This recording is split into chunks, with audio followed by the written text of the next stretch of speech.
Hai teman-teman, apa kabar? Semoga kalian sehat-sehat ya. Gimana nih apa aja yang kalian lakuin di tengah pandemi ini? Semoga kalian gak bosan-bosan ya selama karantina di rumah aja. Dan aku berharap kalian tetap produktif nih. Video kali ini adalah video pertama aku hashtag diseriusin. Jadi aku mau ngebahas tentang cerita aku, pengalaman aku, gimana caranya aku bisa di posisi ini, gimana bisa aku dapat beasiswa di salah satu perguruan tinggi luar negeri. Jadi oke, kita langsung flashback. Aku itu adalah angkatan 2017. Aku masuk SMA tuh 2014. Ya sebenarnya sama sih, sama kayak teman-teman pada umumnya. Aku belajar, aku main kayak gitu. Dan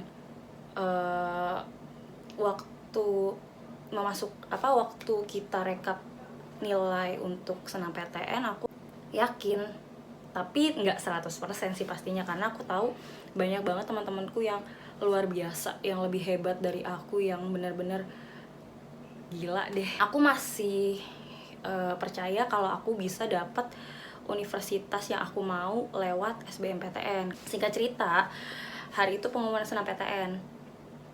Ketika pengumuman senam PTN aku buka, aku gagal dong. Ya udah, aku nggak terlalu down sih di situ sebenarnya. Nah, karena aku tahu aku tidak lulus senam PTN, otomatis aku harus belajar ekstra untuk bisa lolos di SBMPTN. Ya dari hari patah hati waktu itu, ketika mereka yang udah benar-benar kayak udah malas kayak gitu, aku kayak masih tetap belajar gitu, karena aku tahu kalau aku tetap terpuruk, ya aku nggak mungkin dapetin apa yang aku mau gitu. Aku tetap usaha sampai akhirnya hari itu datang SBMPTN. Ketika pengumuman SBMPTN,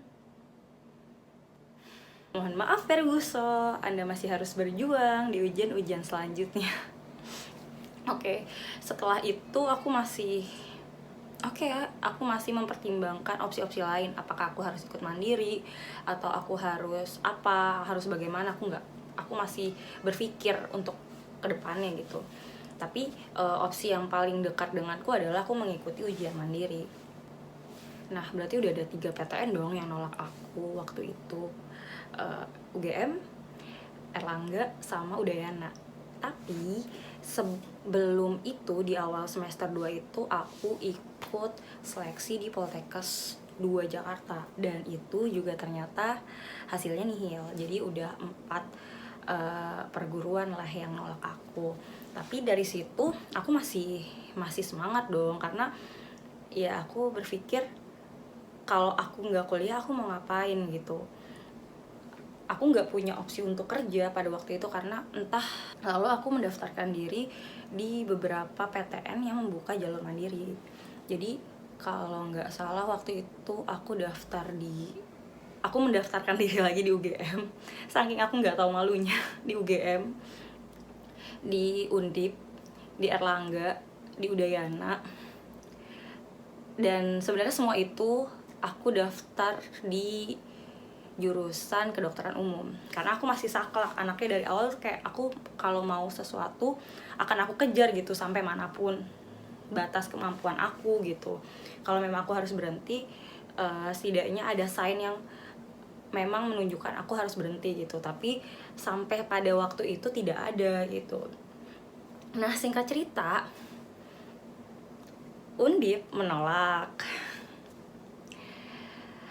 Unair waktu itu ada problem teknis gitu.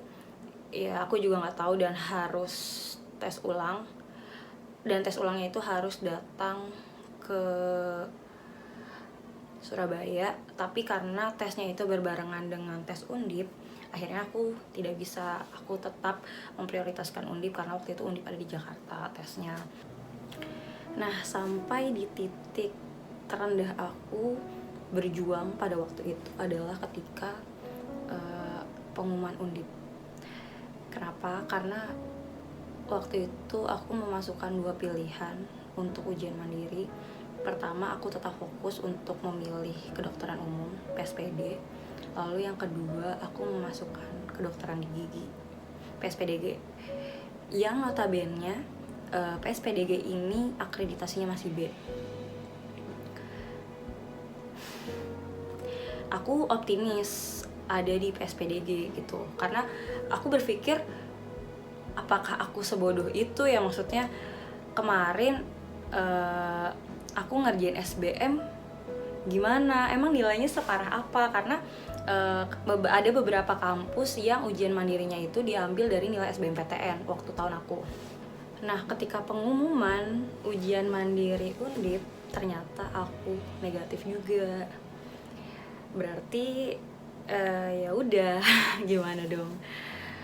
Aku benar-benar di situ merasa aku bukan siapa-siapa, bukan apa-apa. Aku merasa aku sia-sia, benar-benar itu adalah titik terendahku ketika teman-temanku sudah down di awal ketika ditolak SNMPTN, tapi aku malah merasa down ketika ditolak Undip. Pada waktu itu aku mikirnya gini, gila, ini seburuk apa sih nilai SBMPTN gue sampai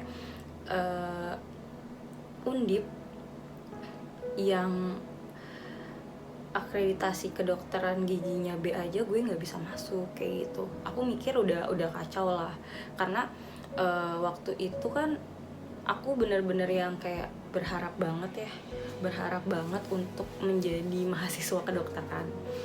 Bener-bener apa ya, aku kejar mati-matian lah. Nah, di titik ini aku kayak ngerubah semua plan-plan hidup aku rubah semuanya, aku cari peluang-peluang yang ada. Sampai lebih gilanya adalah aku waktu itu pernah daftar ITS, teknik perkapalan. Aku ambil ujian mandiri UGM, ujian tulis UGM itu nuklir, apalagi ya. Dan pokoknya ada beberapa jurusan-jurusan aneh yang aku ambil. Sampai akhirnya pengumuman Udayana itu keluar, dan ternyata aku diterima di pilihan pertama. Tapi Udayana tidak membuka jalur mandiri untuk kedokteran umum. Nah, waktu itu aku iseng sih sebenarnya, kalau Udayana tuh aku mau di sana, tapi aku nggak yakin aku masuk gitu, karena ya aku tahu aku udah ditolak berapa ya dari awal tuh, 8 lah, kurang lebih 8 universitas. Dan aku kaget sih sebenarnya, kok bisa aku masuk Udayana. Tapi aku masuknya waktu itu di prodi keperawatan, S1 keperawatan. Dan itu juga kayak kebetulan sih menurutku, karena sebenarnya hari ini harusnya final ya, hari ini final pendaftaran, dan sampai jam 12 malam dataku belum terisi lengkap. Jadi aku udah pesimis, aku nggak bakal diterima di sana karena banyak banget data yang nggak keisi. Ya ibarat cuma yang aku isi cuma prodi aja sih. Prodi pertama itu keperawatan, prodi kedua itu FKH, kedokteran hewan. Tapi ternyata ketika pengumuman aku juga nggak buka, karena ya nggak bakal lulus juga lah, orang kayak main-main, sedangkan banyak banget kan yang mau masuk sana. Tapi di hari kedua tiba-tiba temanku ngecek nomor pendaftaranku, dan ternyata aku diterima di prodi keperawatan kayak gitu. Thanks for watching, dah, sampai jumpa di seriusin berikutnya.